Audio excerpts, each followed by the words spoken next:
Hey friends!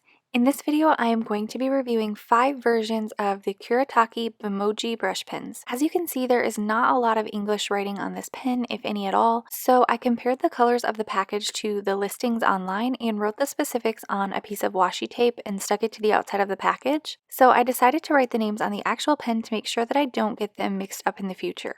So I have the extra fine, the medium, the broad, and the medium with bristles, and I will demonstrate each of them for you in this video. The first one is like a fude sized brush pen. It's really tiny, but it seems to write very crisp, which I am a fan of. If you've been following along with the Pen a Day Challenge reviews, then you might be surprised with just how many brush pens there are in this size, or in like the small fude sized pen. When I first started lettering, I knew of maybe 2, so it has been fun for me to try all of these back to back, and when I'm done, I will make sure to do a review of all of these smaller size brush pens so that you can kind of see them side by side.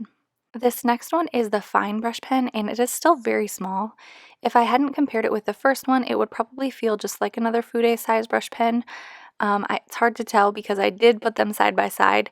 So since it is side by side with the extra fine, you can see that it's a bit thicker when I push hard on my downstrokes. Ideally, I don't think that I would space my letters quite as closely with this pen, but I was kind of following this first line as a guide. However, you may enjoy this pen if you write a little bit larger or spaced out than I'm writing here.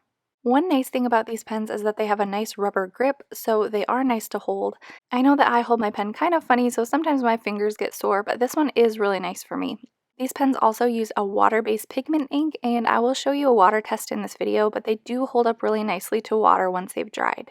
I have had a couple of these pens in the past, but I didn't use them often. However, I do think that they feel like pretty sturdy pens and won't be ruined too quickly.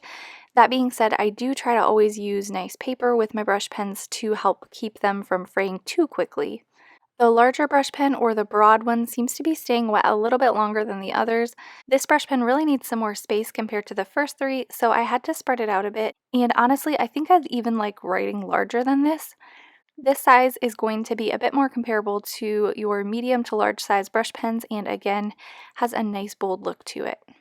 This pen that I'm showing you here is different from the others because it has actual bristles. So you'll see with my lettering that this style of pen is not typically my pen of choice, and it totally shows, but it does have nice ink flow so far, which I know can be an issue with this type of a real brush pen. And I say real brush pen because that's kind of what they're called sometimes, like it has a real brush with bristles. Not that it's like a better brush pen than the others, that is just sometimes what you'll see it called online or in listing information. So I wanted to show you the water test to see how this lettering holds up to water.